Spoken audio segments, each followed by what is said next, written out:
Seja bem-vindo a mais um episódio do podcast Engenheiros S.A. Eu sou o Eustáquio. Eu vou deixar aqui embaixo os nossos contatos, pedir que você se inscreva, deixe seu like, compartilhe o episódio com seus amigos. Eu estou aqui com a presença do meu amigo, meu companheiro Regis. Olá, pessoal. É um prazer poder falar com vocês novamente. Assim como o nosso episódio anterior, eu espero que esse também, né, Eustáquio, seja produtivo e tenhamos aí muito aprendizado. Nós estamos aqui com uma pessoa muito especial, o Edgar Lima. No primeiro episódio, né, Eustáquio, foi muito bom. Sim. Então ficou muitos assuntos que a gente gostaria de abordar um pouco mais, vamos dizer assim, aprofundar um pouco mais nesses assuntos, né? E para hoje nós vamos falar de uma maneira assim, muito especial sobre manutenção de máquinas elétricas. O negócio é bacana, o assunto ele é amplo, ele é vasto. Nós não temos a pretensão de esgotar, né, Edgar, todo o conteúdo, mas vamos sim tentar sugar o máximo que a gente conseguir aqui do Edgar. E aí eu já gostaria também, sabe, do pessoal aí que vai nos assistir, de realmente fazer ali nos seus comentários, deixar dúvidas. A gente teve uma interação muito bacana no primeiro episódio, né, Eustáquio? Então, ou seja, grande, né? E já temos até uma novidade, né? Teve alguém, eu não me lembro o nome do rapaz, ele falou que gostaria que trouxéssemos aqui um conteúdo falando sobre equipamentos para mineração. Já está agendado, nós vamos trazer. Então, assim, vai ser bacana também. Então, continue aí seguindo o canal no YouTube. Fique ligado, porque vai ter muitas novidades aí. Sem mais delongas, né? Já vou passar para o Edgar. Gostaria que ele se apresentasse, falasse um pouquinho aí. Eu sei que você já se apresentou, mas vale a pena para aquelas pessoas que ainda não te conhecem, né, Edgar? Se apresente, fala um pouquinho de você. Primeiramente, né, agradecer o espaço novamente para a gente falar de um assunto bastante recorrente no nosso dia a dia, né? As manutenções, né, em máquinas e equipamentos. E hoje a gente fica feliz, né, de trazer esses momentos aqui para a gente poder falar um pouquinho sobre máquinas elétricas, né? Onde cada dia tem uma incógnita, né? Cada um tem um pensamento, mas cada dia a gente depara com situações novas, né? Então a gente vai evoluindo também com os equipamentos. E é um assunto vasto, né? A gente vai gastar aí uns 10 podcasts para a gente estar falando só um inicial da manutenção em máquinas elétricas, né? Edgar, antes da gente começar, eu queria que você contasse para a gente aí onde você nasceu, aonde que você estudou, como que foi a sua carreira até aqui, as empresas que você passou. Você contasse um pouquinho. Sim, é 30 anos de caminhada, né? A gente tem 30 anos que a gente está buscando conhecimento para melhorar um pouquinho sobre o assunto. Mas eu sou de família simples, né? Meu pai sempre foi metalúrgico, minha mãe foi dona de casa, hoje ela trabalha na escola, é coisa que ela gosta, né? Então, meu arrimo foi muito bom, né? Minha mãe foi uma guerreira, naquele tempo antigo, né? Na década de 90, era muito difícil criar um filho, né? E ela sempre prezou para mim, né? Que o segredo da vida é buscar o conhecimento, tanto na palavra de Deus como na profissão. Então, eu fui um menino, assim, até os meus 12, 13 anos, não gostava de estudar, né? Sempre queria o papagaio, o futebol, né? Então, depois dos meus 13 anos, como meu pai era metalúrgico, estudei na rede do SESI, né? Que o metalúrgico tinha ali podia matricular seu filho ali nas escolas SESI. E aí, quando eu formei minha 8ª série, eu tive a oportunidade, né? Fui escolhido de ser um cotista, né? Nas escolas militares do Tiradentes, né? Então, eu tive, assim, esse perfil meu profissional de dedicado, disciplinar, né? Horário, respeito, veio do Colégio Militar Tiradentes, no 5º Batalhão. E aí, quando eu estava formando ali o 2º ano, 3º ano, eu tive a oportunidade, né, com 15, 16 anos, de um colega meu me fazer um convite para fazer companhia dele no curso de menor aprendiz do Senai, né, mecânico e manutenção. E aí foi onde começou a apaixonar pela área de mecânica. Eu fiz Evaldo Lodge durante 3 anos, né? E tive o exemplo dentro de casa. Meu pai, né? Ele trabalhou na antiga Westinghouse, né? A fabricante de máquinas elétricas. Depois ele foi para a famosa Mannesmann, né? Passou pela Deming, foi para a ABB, né? Onde que eu tive a oportunidade também de trabalhar. Sempre trabalhando com máquinas elétricas. E terminou sua carreira aí na Data Engenharia, onde que eu estou hoje, né? Legal. Então é de família, tá? Sim, sim. Meu padrinho era dessa área, meu tio era dessa área, então a família mexe com máquinas elétricas. Legal demais. Meu cunhado, ele trabalha com máquinas elétricas, então a família é grande no setor de máquinas elétricas. Muito bom, né? E aí eu tive a oportunidade de começar, formei ali no Senai, né, como menor aprendiz, e aí eu tive a oportunidade de ser presenteado com um emprego lá na Data Engenharia, onde que ela mexia com máquinas elétricas. Até ali eu não conhecia máquina elétrica, não. E foi onde que eu me apaixonei, né? Tive a oportunidade de aprender com as pessoas muito qualificadas, né, naquela época. Porque máquinas elétricas não tem um curso que você faz ali, né? Não tem, a faculdade não te ensina isso. Então é muito restrito. O mercado é muito fechado, né, Rez? Sim. A gente convive lá o dia inteiro e, tipo assim, o ciclano conhece ciclano e vai embora. Então o mercado é bem fechado, mas a gente está tentando mudar isso com alguns projetos aí de treinamento, né? A gente está fazendo uns treinamentos online, está buscando jovens, né, para esse setor, porque o setor está acabando, né? Os profissionais dessa área, eles estão aí cada vez mais extintos do mercado, né? E aí eu tive a oportunidade de começar minha carreira na Data, e depois eu tive a oportunidade de trabalhar na ABB, uma fabricante de máquinas elétricas, onde que eu mantive ali por 16 anos, né? E aí eu tive, depois de 16 anos, estudei, me especializei em engenharia mecânica, tá? Você já foi direto para engenharia ou passou pelo técnico? Eu passei pelo técnico, né? Eu passei pelo técnico e depois eu fui fazer engenharia, onde eu tive a oportunidade de fazer parte do setor de engenharia da ABB e me especializei em análise de vibração, lá na faculdade, lá da FUPAI, né, em Itajubá, onde que é referência mundial em análise de vibração. Eu sou analista nível 5, né, eu tenho todos os cursos lá possíveis de máquinas elétricas e análise de vibração. Então, a respeito de análise de vibração, eu estou aqui, a gente pode apertar aí. Pode apertar que aqui o conteúdo é pesado. Tem conteúdo, né? Inclusive, né, Edgar, eu acho que a gente vai tentar chegar, né, neste assunto, né, falar sobre essas análises de falhas também, né, e essa questão toda aí, essa análise de vibração, o que acontece com a máquina elétrica, quais que são os danos que a vibração pode ocasionar, mas se prepare, né? Continue aí, Edgar, continue com sua história. Em 2017, infelizmente, a fabricante decidiu encerrar as atividades aqui no Brasil de manutenção de máquinas. E aí eu tive a oportunidade de novo, né, de voltar para casa, né, um bom filho a casa retorna, onde que eu tive mais uma oportunidade de trabalhar na Data Engenharia e estou até hoje, né. Comecei lá como prestador de serviço, fiz parte da nova gestão da Data Engenharia, supervisionando a área de usinagem, mecânica, campo, prestando serviço em campo, atendendo o cliente. E eu fui contemplado aí há um ano e meio atrás, fazer parte do corpo técnico da engenharia, né? Legal. Da Data Engenharia. Hoje a minha função lá é engenheiro especialista em máquinas elétricas. Então a gente está ali para tentar dar solução para os nossos clientes, atender, fazer um bom atendimento, né? Avaliar a máquina do cliente, dar solução, que é o nosso dia a dia, né? Já é o dia corrido lá, né? Falando aqui rapidinho, né? Eu tive um problema essa noite, né, Red? Nós viramos a noite lá resolvendo um problema do cliente lá do Ceará, da Podim. Um abraço aí pro Jax, né? Passou a noite toda com nós lá. Sobre a análise de vibração, né? Legal. A máquina tinha GS alto, a máquina tinha vibração vertical horizontal por causa estrutural.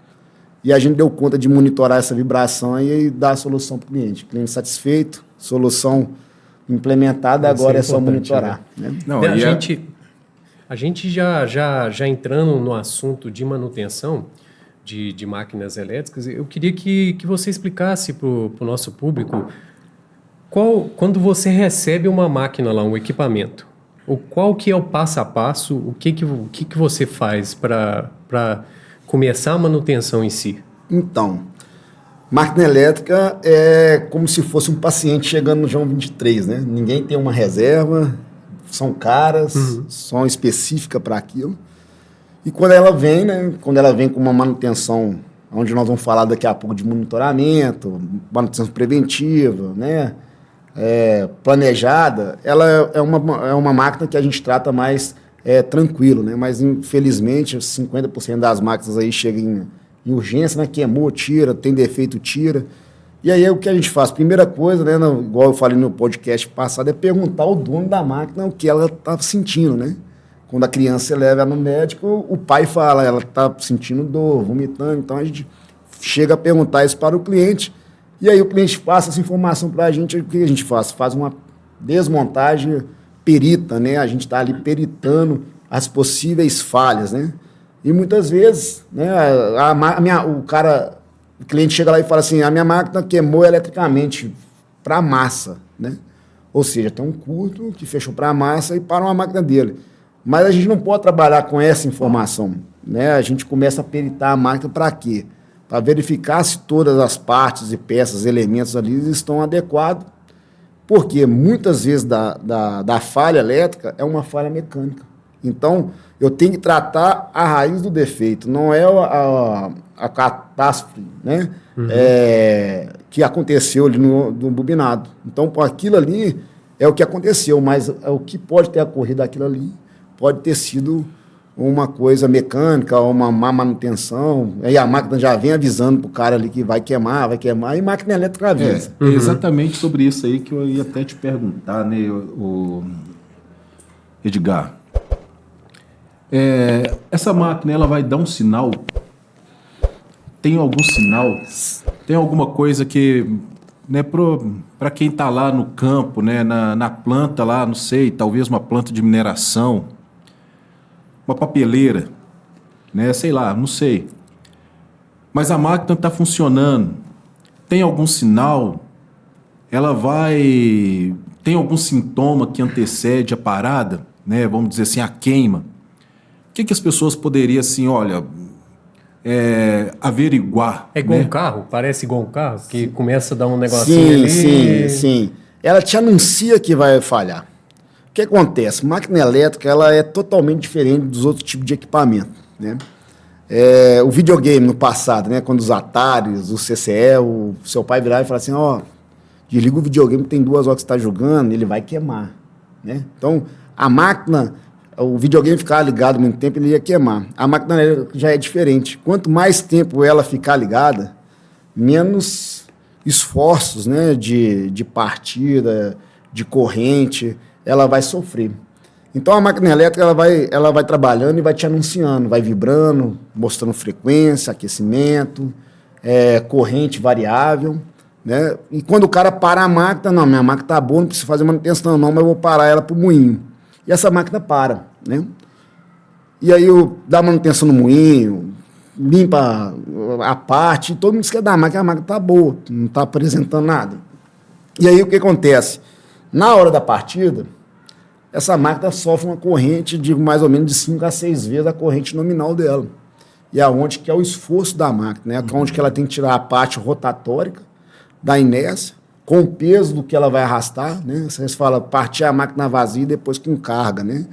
É para tentar tirar essa rampa de partida, esse saturamento da corrente, para evitar a degradação ali de um isolante da bobina, né, de uma pequenininha falha que está ali, com a corrente sobe muito e o rotor bloqueado, acontece isso, aí você pode ter a falha.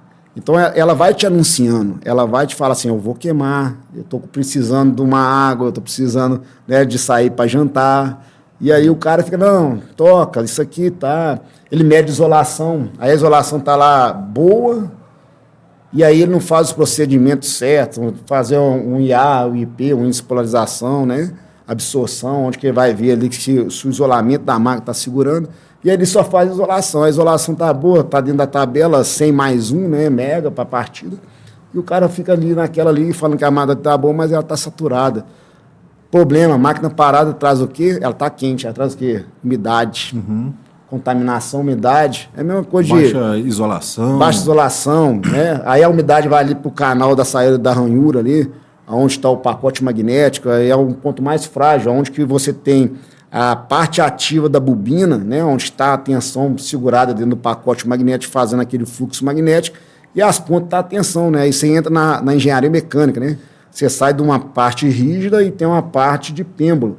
Então, essa parte de pêndulo, da saída ali, né, a curva da bobina, ela sofre um movimento e a cada partida, a cada corrente alta, que vai saturando o material ali e a maioria das máquinas furam ali. Edgar, agora me fala aí, o que ocasiona um ponto de corona? Ponto de corona é a incógnita de todo mundo, né? A corona é simplesmente, né, a fuga de uma corrente que não está bem isolada.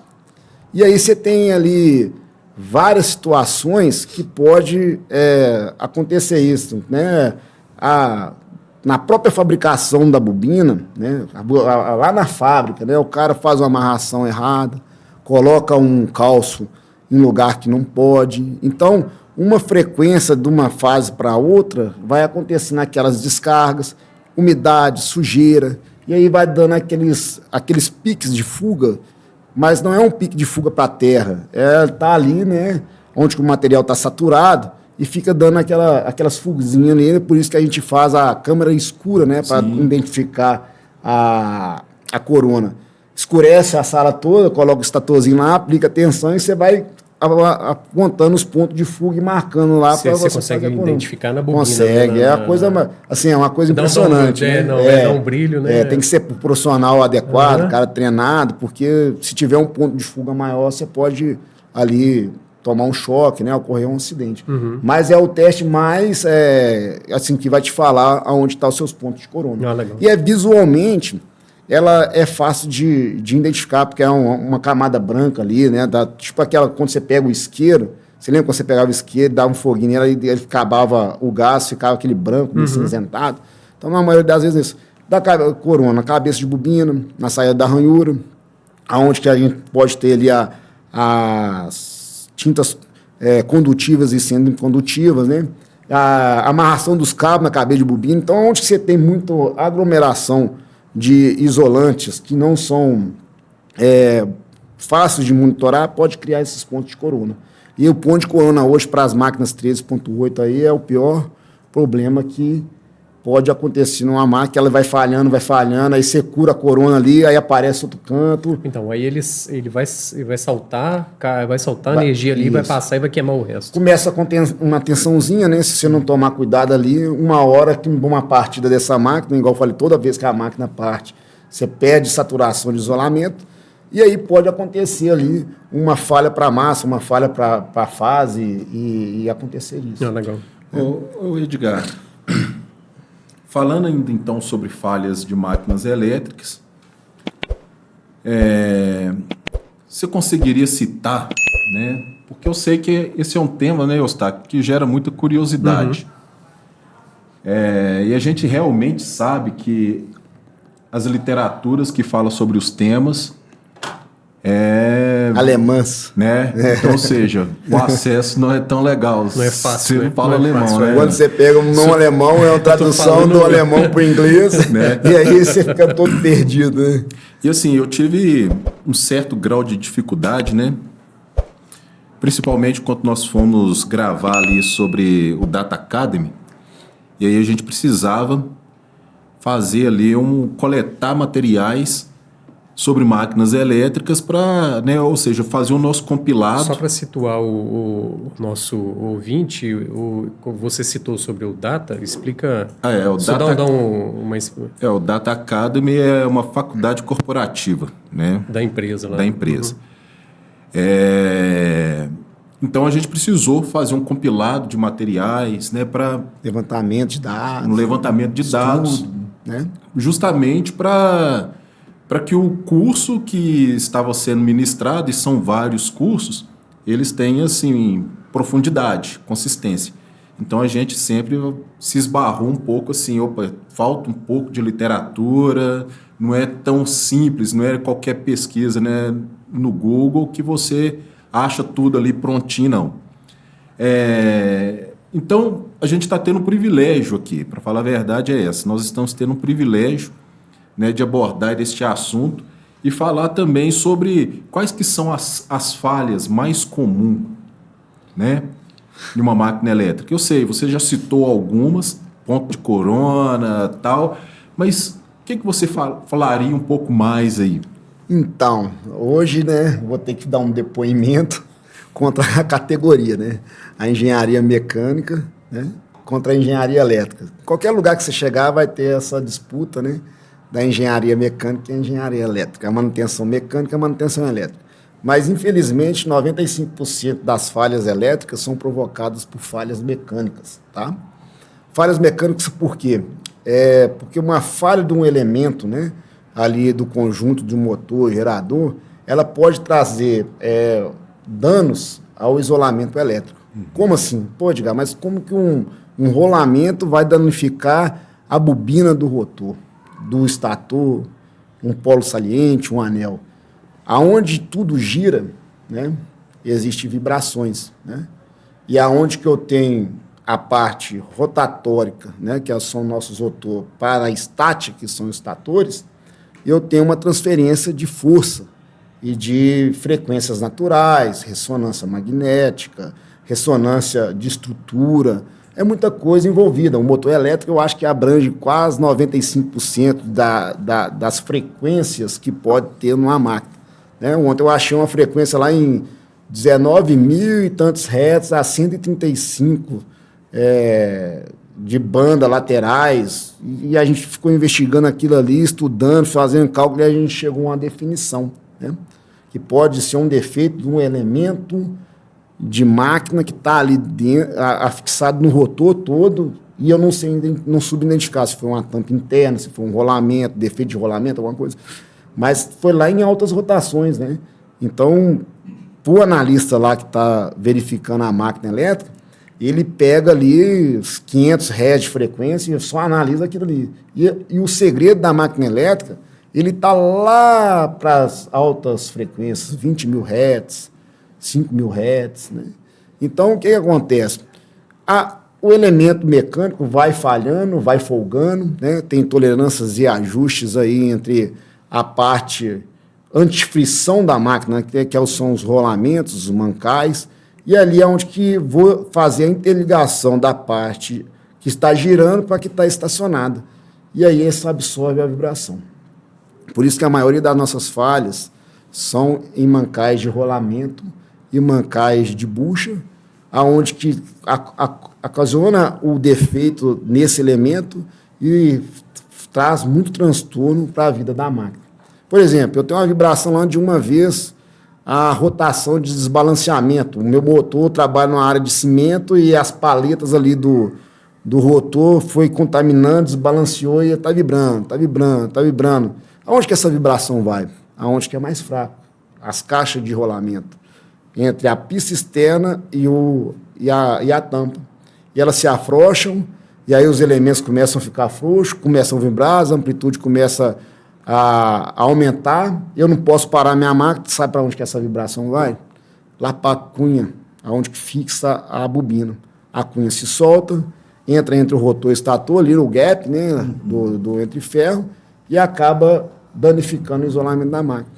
Ou a bobina se afrouxa ali dentro, né, que de tanto bater o isolamento, ela vai se afrouxando, uma hora que você vai partir, as cabeças estão vibrando, dá uma fuga, perde a máquina. Não. Então, infelizmente, né, a gente tem que deixar bem claro, para a gente que é especialista em máquina elétrica, 95% das falhas elétricas são provocadas por falhas mecânicas. Agora, quando a gente fala sobre essa falha mecânica,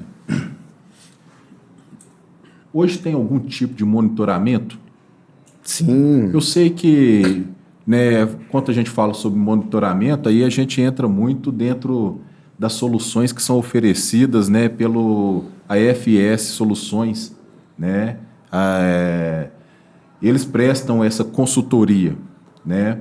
Então, ou seja, inclusive, né, para vocês que estão nos assistindo, caso vocês tenham alguma necessidade de fazer este monitoramento, né, é uma empresa que nós super indicamos aí, né, o Eustáquio, está no mercado, FS Soluções, né, essa empresa ela está atuando justamente no monitoramento e não somente de máquinas elétricas, né?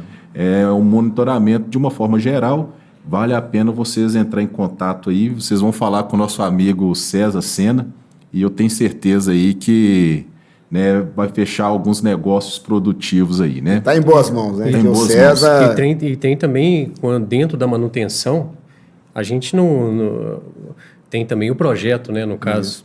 Então, a gente tem a 3DS Projeto e Consultoria também. A gente consegue atender você no campo do GDIT, no projeto mecânico, cálculo estrutural. Caso você precise e tenha algum problema, entre em contato com a gente, que a gente vai poder atender você muito bem. Principalmente, né, nesse quesito, né, Eustáquio, que você falou sobre essa implementação do GDIT, é algo assim... Fundamental para o funcionamento aí da máquina elétrica. O brasileiro, ele tem mania de reduzir as casas decimais, né? Então, como você falou aí, né, os desenhos são muito importantes, né, para manter uma funcionalidade da máquina. Então, as tolerâncias e ajustes são mais dados em microns, né, em milésimos de milímetro. E aí o brasileiro tem a tendência de passar para centésimo, né, discriminar a quarta casa e para a terceira. E isso atrapalha muito, né, porque você já mata ali a tolerância pelo menos meio milésimo, né, você já começa a trabalhar com a máquina meio milésimo. Então, os instrumentos têm uma dificuldade, que os instrumentos milésimos são mais caros, mas o brasileiro tem isso, né? Eu tive a oportunidade de trabalhar com o pessoal da Caterpillar, da Alemanha, e tudo é, tipo assim, 15 milésimo, a tolerância é 15 milésimo, não é 14, não é 13. Então, a gente tem que muito aprender com os alemães, né? Primeiro, ler manual, tolerância, ajuste, normas, é muito fundamental aí para a gente essa implementação aí nos nossos desenhos, né, Regi? A gente participou do treinamento lá junto e eu acho que vai trazer quando a gente entrar nesse assunto aí, vai ser muito bacana. E eu também queria falar também da PAF, Usinagem e Manutenção também.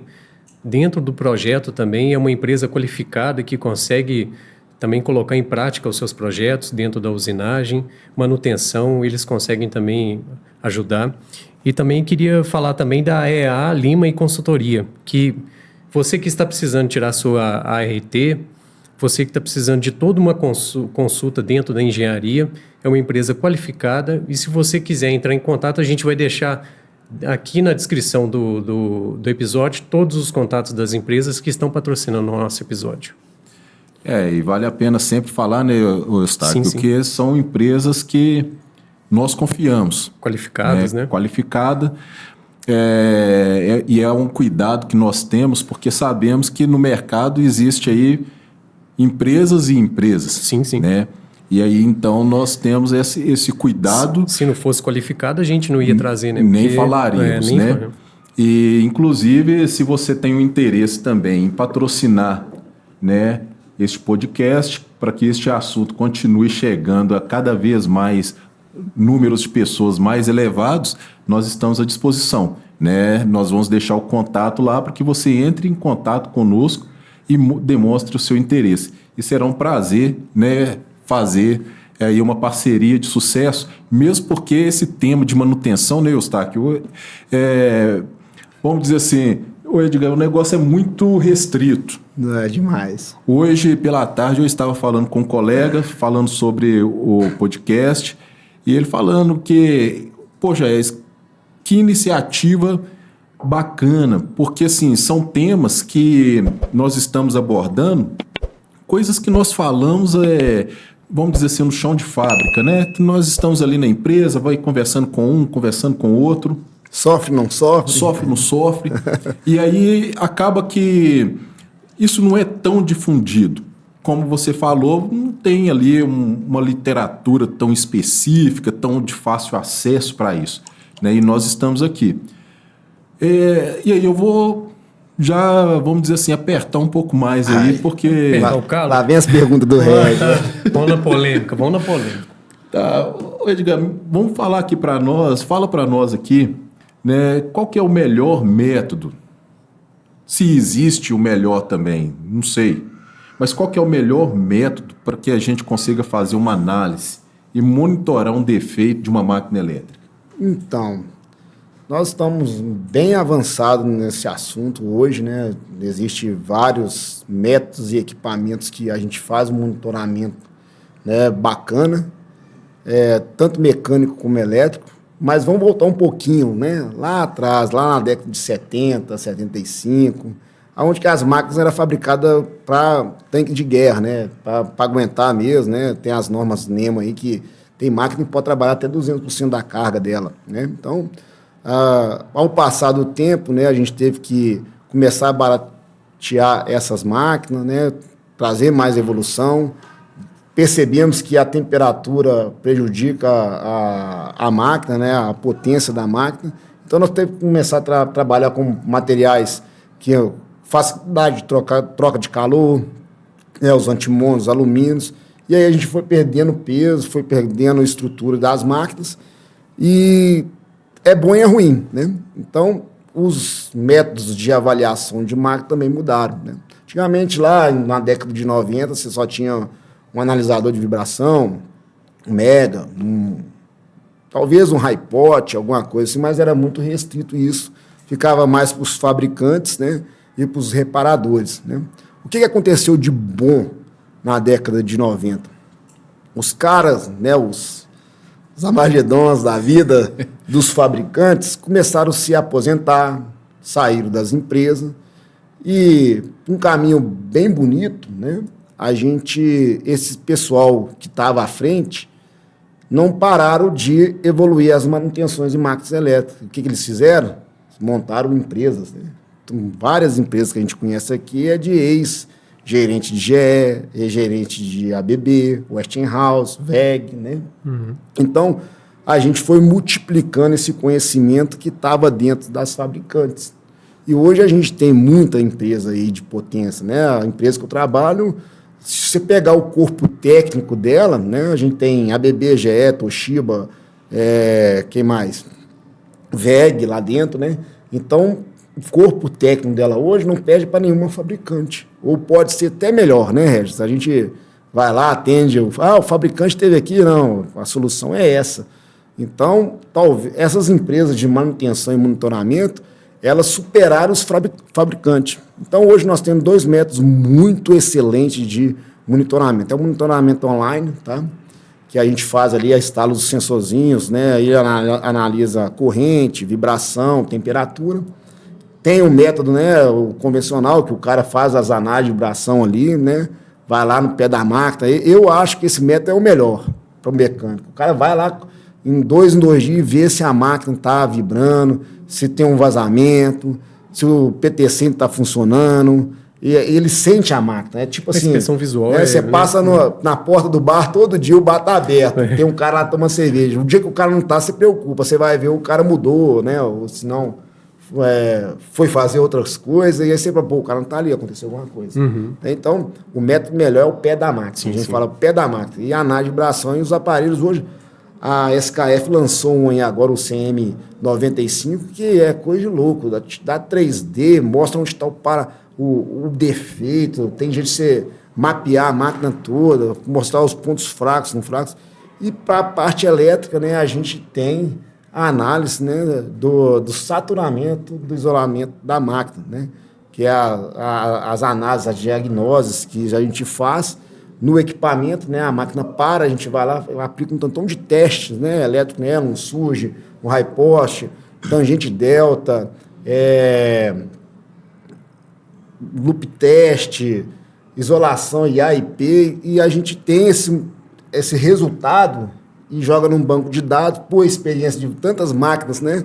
A gente chega aí na década de 90, até 90, eu acho que já tem nesse banco de dados mais de 8.000 máquinas avaliadas. Legal. Agora, nessa diagnose aí que você mencionou, Edgar, os testes, eles são destrutivos?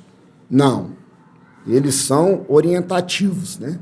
A gente simula com alguns testes a máquina, para a gente saber qual é a idade do seu isolamento. Não é quer dizer que a sua máquina ela vai queimar daqui 20 anos. Eu estou examinando o isolamento do condutor para massa terra, para o aço terra, né, o aço silício, a carcaça ali, quanto que aquilo ali saturou do original até agora, entendeu? Muita gente interpreta assim, eu vou avaliar aqui quanto que minha máquina vai durar 20, 30 anos. Não, eu estou avaliando a saturação do seu isolamento, aonde que, pelos bancos de dados que eu tenho, por capacidade, potência, corrente, tudo das características da máquina, eu vou falar ali, com o resultado que eu adquiri aquela hora, qual é o envelhecimento do seu isolamento. Aí eu vou propor para você, né?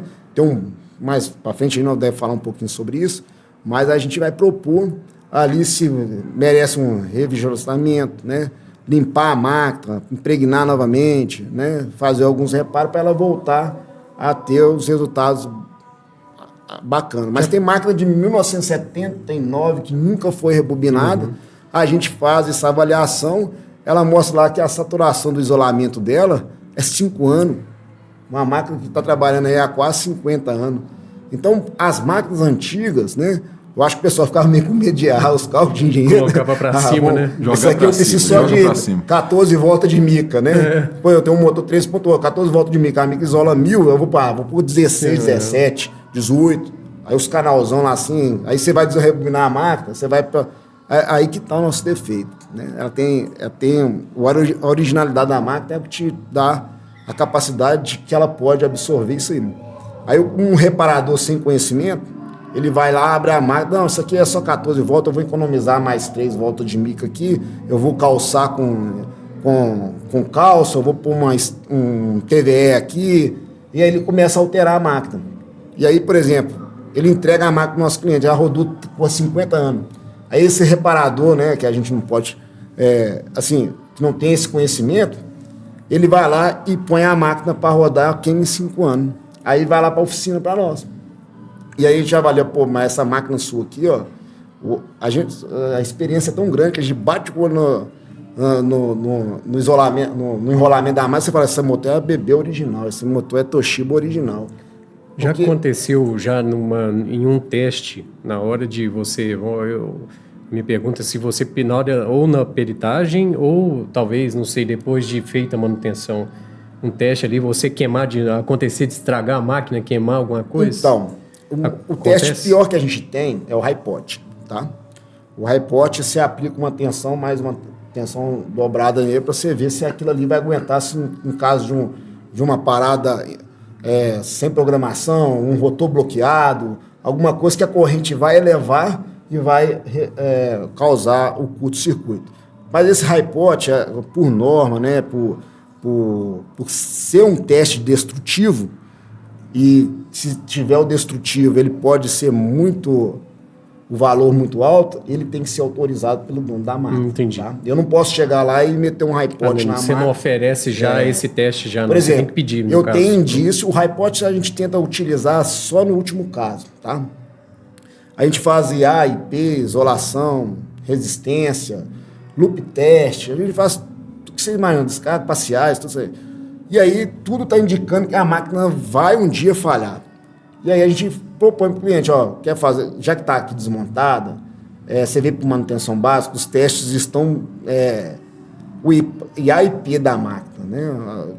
Está baixo, é porque ela não vai segurar a isolação, Você vai aquecer, você vai rejuvenescer, mas o material lá dentro, ele já está saturado, entendeu? Então aí o que acontece? Acontece a situação que a máquina vai falhar. Então a gente aconselha o cliente, para você garantir que essa máquina vai entrar, ela vai funcionar e não te dar trabalho, faz um high pot. Vamos ver se ela vai aguentar isso. E na maioria das vezes, o high pot, quando a gente tem os testes ruins, né? A gente tem ali o high pot fura a máquina. Entendi. Agora, quando os testes estão bons, você pode até fazer o high pot e não fura. Tem uma parte dessa análise de saturamento de isolação, né, a diagnose, que ela tem que ser aprovada nos testes iniciais para você fazer os próximos testes, tá? Então, se ela não foi aprovada, a gente não passa não dá um passo à frente, porque pode trazer algum dano à máquina. Muito bom, muito bom, muito bom. A gente poderia estar até ao vivo, né, Eustáquio? Porque seria muito melhor essa interação, imagina. Quem sabe, né? Deixa aí nos comentários se você tem interesse, né, de que a gente faça um episódio desse ao vivo. Dependendo como que for a repercussão, nós vamos trazer o Edgar aqui de volta ao vivo para responder aí todas as dúvidas, né, que o pessoal eventualmente possa ter, né? Ô Edgar, mas só que eu gostaria ainda de voltar em um assunto aqui que é justamente sobre essa questão, né, da análise de vibração. Né, eu sei, principalmente, você já, né, na abertura aqui, você falou que você é nível 5 em análise de vibração, então a gente não pode... O Jedi da vibração. É o Jedi. Não, é Amargedon. Cara, ele é o Amargedon. Ô, gente, esse Amargedon tá fazendo sucesso. É o Jedi da... Na verdade, o Amargedon, ele foi a palavra-chave pra gente descobrir quem foi que realmente assistiu o podcast até no final. É legal, então né? teve alguns colegas que chegou e eu assisti. Eu falei, você assistiu? Então me fala aí. O que você... O Edgar soltou um tal de Amargedon lá. Da onde que ele tirou esse negócio do Amargedon? Mas é aqueles que chegam e solucionam, né, cara? Chega e soluciona. Então, me conta aí um pouco da sua história, o Edgar. Então, Rez, dessa vivência que você tem aí sobre análise de vibração. A análise de vibração é uma coisa que eu sou apaixonado, tá? Gosto. Não dá problema de análise de vibração. Todo cliente que eu tenho, que eu atendo, eu falo assim, anota meu nome, meu telefone aí. É 24 horas, qualquer problema você me manda lá, manda um gráfico para me dar uma avaliada. Eu gosto, eu nasci para isso. É verificar problema em máquinas elétricas através da análise de vibração, tá? E tem várias situações que a gente pega de falha elétrica, falha mecânica, que é da análise de vibração. Eu vou contar um caso rápido aqui, que eu tive a oportunidade de participar desse desenvolvimento junto com o pessoal da Finlândia, né? Aonde que a gente tinha uns geradores, né? Lá em Manaus, na UTE Cristiano Rocha, tá? Eram os geradores ABB, AMG 1600 ou 1800, não sei. E aí a gente fez a Varticila, né? Contratava a ABB para comprar os geradores e ela tinha lá o motor diesel dela e a gente só fazia a montagem no skid deles e o motor diesel começava a funcionar, batendo 16 pistões gigantescos, você entrava dentro da camisa do pistão, né? E aí começaram a falhar as nossas máquinas. Falhar todo monitoramento que você fazia lá, tinha esteca solta, ponto de corona, mancal, babite estourado, selo estourado, diodo de roda polar estourado. E aí nós começamos a fazer um monitoramento, né, de vibração. E a gente percebeu que a frequência natural do skid estava equalizada com a frequência natural dos mancais. E tinha uma ressonância de batida de pistão na mesma frequência de rotação do equipamento. Não tinha jeito de mexer no motor diesel gigantesco, como você mexe na estrutura. Então, o que nós fizemos? Nós fizemos um mapeamento de vibração, de estrutura desse gerador e tomamos alguma atitude. O que é a atitude? Fantástico. Lá no meu LinkedIn lá tem essa história. Quem quiser acessar lá, depois eu passo aí, deixa aí anotado, para a gente pegar lá. Mas a coisa é fantástica. A gente estruturou a carcaça do gerador, fazendo reforço estrutural. Para quê? Para adiantar a frequência natural e de carcaça, de skid, para não interferir no coisa. Então, eu fiquei com a rotatórica, só a frequência batendo na mesa rotatórica do rotor com os batidos dos pistões. E aí a gente estruturou, ficou rígido. E aí nós fizemos uma pesquisa com a Finlândia, essas coisas, e a gente teve que fazer furo na carcaça para aliviar a tensão e absorver essa vibração. Legal. Então, quer dizer, uma máquina que batia 8, 10 milímetros, ela dorme hoje com 1,6. Tá? Ô, Edgar, agora, através da análise modal, a gente consegue... O que a gente encontraria? O que se espera? A gente consegue chegar na causa, o que está causando ali uma vibração através do método aí dessa análise modal? Essa situação foi por isso, modal, entendeu? Por quê? Eu tinha várias vetores, né? Forças, estresse de parafuso, giro de pistão, que teve que demonstrar onde que era o maior ponto. É aonde que a gente agiu, na carcaça do equipamento. Só que nós agiu num ponto que a frequência não andou 6 Hz, ela andou 2 Hz. E aí a análise modal mostrou pra gente que ali estava tensionado demais. O que nós fizemos? A tendência foi comprar uma serra-copo e fazer alívio na solda ali. Então, quer dizer, você tinha 40% do reforço soldado e um alívio com furo. Que aí ela tinha dilatação, flexão e não tinha tanta rígida a estrutura. Tá, agora se a gente não soluciona isso, o que chega a acontecer com essa máquina? Se a gente não soluciona isso, essa absorção de vibração ela tem que ir para algum lugar. Ela não vai ficar ali só, estou vibrando. Ela vai para algum lugar. Aonde que ela vai? Para o lado mais fraco. Interferência de mancal em caixa. Para você ter uma ideia, a gente fazia o plano de manutenção lá que tinha um vínculo com a Varticila 5 anos direto. Toda vez que eu abria o mancal, eu tinha que trocar o mancal completo. Cada mancal desse aí da Henkel era 150 mil. Então, uma manutenção preventiva da máquina eu gastava quase 500 por causa dessa batimento de pistão com a frequência do rotor, né? Então, sempre vai para o lugar mais fraco. O lugar mais fraco é o quê? Mecânica, mancal, elétrica, pacote magnético, esteca. Eu abria a máquina, puxava o rotor para fora, vocês vão ver as imagens lá. Eu puxava o rotor para fora, a esteca caiu tudo para fora, as bobinas estavam soltas. E aí o que acontece? Vou estecar novamente, tem o risco de furar, tem que colocar o calço, o calço não entra, aí eu já troco a altura da esteca. Então, o problema da vibração, essa absorção, você vai tentando dar solução e vai afinilando até a falha total. Então, exatamente. É algo sério, né, Eustáquio? Com certeza. Tem muita gente que despreza a manutenção, né? Tem muita gente que empurra com a barriga até o problema ficar muito sério. Tem muita coisa que acontece. Eu trabalho muito com engenheiro elétrico, né? Porque eu nunca vi. O motor elétrico é 95% mecânico, tudo é mecânico. Você faz bobina mecânica, você isola mecânico, você impregna no VPI, é mecânico, balanceamento, tudo é mecânico. A única coisa de elétrica é o quê? A tensão que aplica nela, que ela vai fazer ela girar, o resto é tudo mecânico. Então, a cultura é que motor elétrico, quem cuida é a elétrica. Mas a cultura de ser motor elétrico, quem cuida é a mecânica.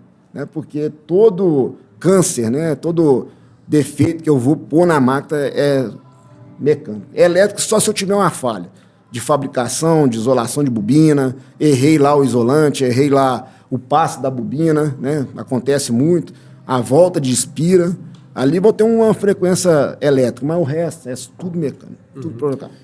A gente já está caminhando já pro final, já passou rapidinho, né? Achei que ia ser 10, deve ser uns 20, viu?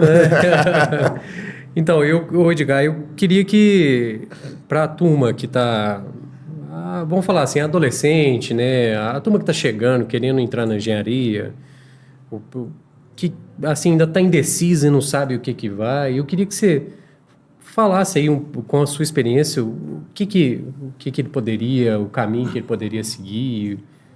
Eustáquio, só sem antes...